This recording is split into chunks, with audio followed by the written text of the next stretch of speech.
So given that it is an instructional textbook, what kind of materials have you included in the textbook to enhance the students' interaction with the text and to help instructors teach with the book?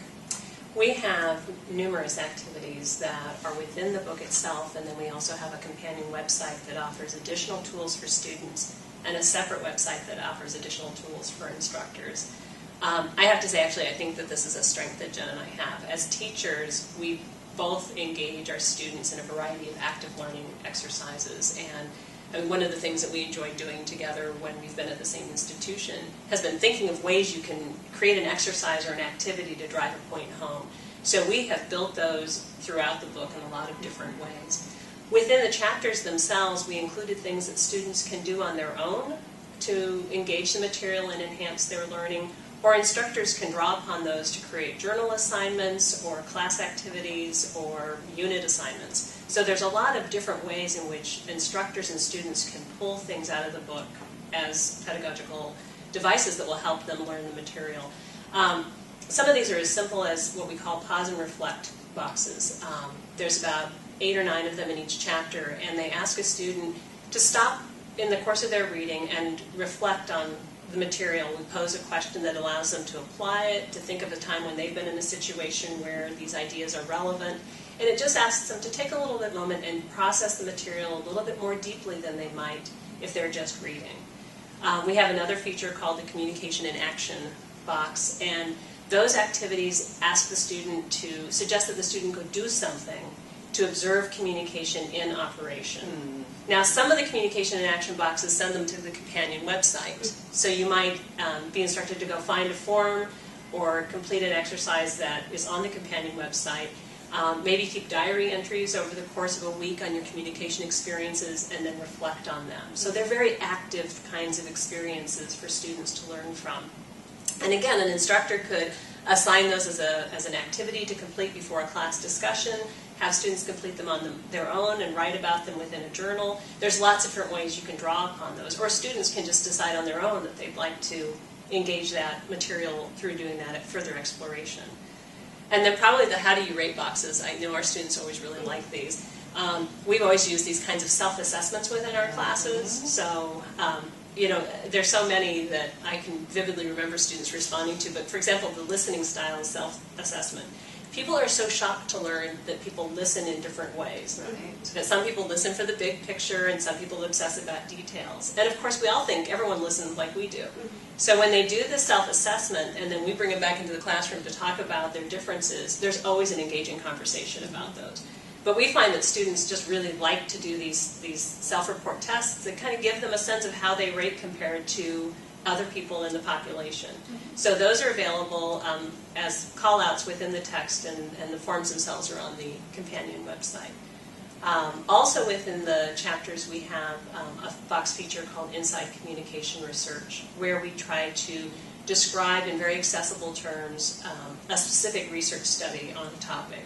And so we've selected some of the most interesting research that we think is out there to show them the kinds of things that people can study when they're doing communication research. I'm sure I'm leaving some out, Jen. Well, all of these things are organized on the companion website, like you said, and one thing that you didn't mention are the scholar spotlights. So within each chapter, we have a call out about a particular scholar in the discipline, and if the students go to the companion website, there'll be a small bio about that scholar and an interview that's been videotaped with either Denise or I interviewing that scholar, many of which we did at conferences and hotel rooms and whatnot. But it gives a very personal look at who those scholars are and shows the students who the people are in the discipline. And so the companion website is really organized to complement the course. So on the student side of the website, they'll find things like the scholar spotlights, they'll find forms for the communication and action boxes, they'll find forms for the how do you rate exercises. We'll have flashcards and study aids for them to help organize the information.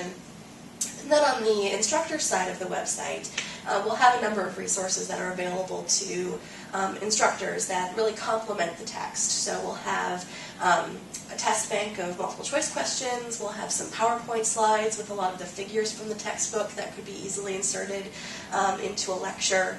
But we also We'll also include a list of group activities that you could do in the context of your course that Denise and I and many of the people we work with have tried and tested in our own classrooms, and we know that they work to generate discussions and really get the students engaged in the material. So we'll have a number of activities that can be used in the classroom.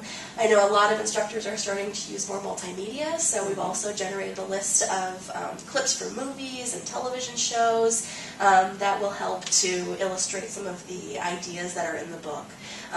Which also, on the student side, there's also a list of additional materials that they could go peruse if they wanted to, in terms of books, websites, movies, and TV shows that students could go watch and engage with if they are interested in a particular topic in a chapter and want to learn more about it. So the companion website is really set up as a great resource for instructors and students alike as they're taking this course or teaching this course to complement the material in the textbook.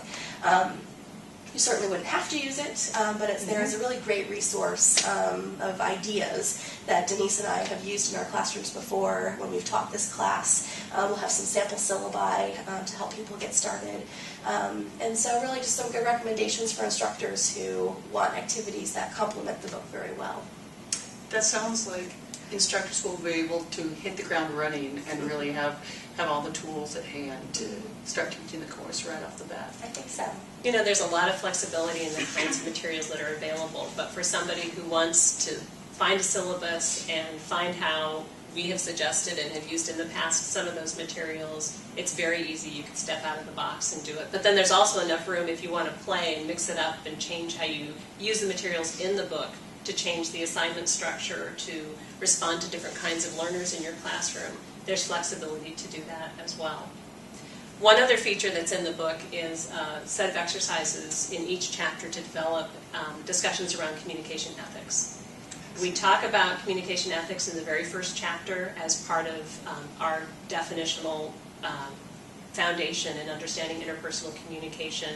And then at the end of each chapter, we propose a series of 3 different kinds of activities for exploring communication ethics. Either one is a thought exercise, which describes a situation and asks people to think about what they would or should do in that circumstance.